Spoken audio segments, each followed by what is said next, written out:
Welcome back to my channel శిక్షా దిల్లీనింగ్. So friends, AP ఎంసెట్కి సంబంధించి preliminary key అయితే release చేయడం అయితే జరిగింది. సో అది ఎలా డౌన్లోడ్ చేసుకోవాలి, అదేవిధంగా మీరు ఏదైతే పెట్టారో ఎగ్జామ్లో ఆ యొక్క ఆన్సర్స్, అదేవిధంగా దాన్ని తగ్గట్టు కీ రెండు చెక్ చేసుకొని మీకు ఎన్ని మార్క్స్ వచ్చాయో ఒకసారి కామెంట్ సెక్షన్లో కామెంట్ చేయండి. సో ఇప్పుడు ఎలా చెక్ చేసుకోవాలి ఇప్పుడు చెప్పబోతున్నాను. ఫస్ట్ గూగుల్లోకి వెళ్ళి ఏపీ ఎంసెట్ అని టైప్ చేయండి. ఏపీ ఎంసెట్ 2024 అని టైప్ చేస్తే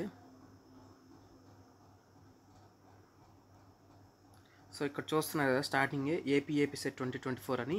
సో అక్కడ క్లిక్ చేయండి. వన్స్ అక్కడ క్లిక్ చేసిన తర్వాత ఇక్కడ చూస్తున్నారు కదా, so master question papers with preliminary keys అని చెప్పేసి. సో ఇది వచ్చేసి ఏంటంటే మనకి ఇక్కడ ఏదైతే సెషన్స్ జరిగినాయో అన్ని సెషన్స్ కలిపి ఈ యొక్క పేపర్స్ అన్నీ ఇక్కడే ఉంచుతారనమాట. సో ఇక్కడ వచ్చేసి మనకి ఇంజనీరింగ్ స్ట్రీమ్కి మరియు అగ్రికల్చర్ అండ్ ఫార్మసీ స్ట్రీమ్కి సంబంధించి అన్ని సెషన్స్ యొక్క ఎగ్జామ్ పేపర్స్ విత్ ఆన్సర్స్ అయితే ఇక్కడ ఉన్నాయి మనకి. అదేవిధంగా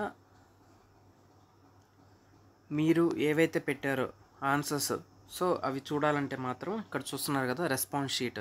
సో రెస్పాన్స్ షీట్ మీద క్లిక్ చేయండి.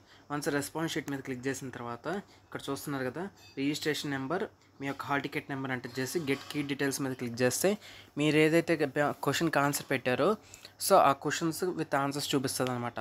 సో ఈ ఏదైతే ఇందాక కీ డౌన్లోడ్ చేసుకుంటారు కదా, ఈ కీ డౌన్లోడ్ చేసుకున్నది ఈ మీరు పెట్టిన ఆన్సర్స్ రెండు పక్క పక్కన పెట్టుకొని చెక్ చేసుకోవాలన్నమాట. సో చెక్ చేసుకొని ఎన్ని మార్క్స్ వచ్చాయో దాన్ని బట్టి మీకు ఈ యొక్క అంటే ఉజ్జాయింపుకి ఎన్ని మార్క్స్ వస్తాయని తెలుస్తుంది అనమాట. సో వన్స్ మీకు కీలో ఏమైనా అబ్జెక్షన్స్ ఏమైనా ఉంటే మాత్రం ఇక్కడ కీ అబ్జెక్షన్స్ అని ఉంది కదా, సో కీ అబ్జెక్షన్స్ మీద క్లిక్ చేయండి. సో కీ అబ్జెక్షన్ మీద క్లిక్ చేసిన తర్వాత మీ యొక్క రిజిస్ట్రేషన్ నెంబర్, మీ యొక్క హాల్ టికెట్ నెంబర్, మీ యొక్క మొబైల్ నెంబర్ ఎంటర్ చేసి గెట్ డీటెయిల్స్ మీద క్లిక్ చేసిన తర్వాత అక్కడ అడుగుతుంది అనమాట ఏదైతే ఏ సెషన్ యొక్క మీరు కీ అనేది అబ్జెక్షన్ పెడదాం అనుకుంటున్నారని చెప్పేసి. సో ఫస్ట్ 18th మే ఆఫ్టర్నూన్ సెషన్ అనుకో, 18th మే ఆఫ్టర్నూన్ సెషన్ మీద క్లిక్ చేసి మీకు క్వశ్చన్స్ అనేవి డిస్ప్లే అవుతాయి అనమాట. సో ఏ క్వశ్చన్కి ఏ ఆప్షన్ అనేది కూడా వాళ్ళు కరెక్ట్ ఆప్షన్ అంటే వాళ్ళు ఇచ్చింది అయితే యాస్టీస్ అక్కడే ఇస్తారు.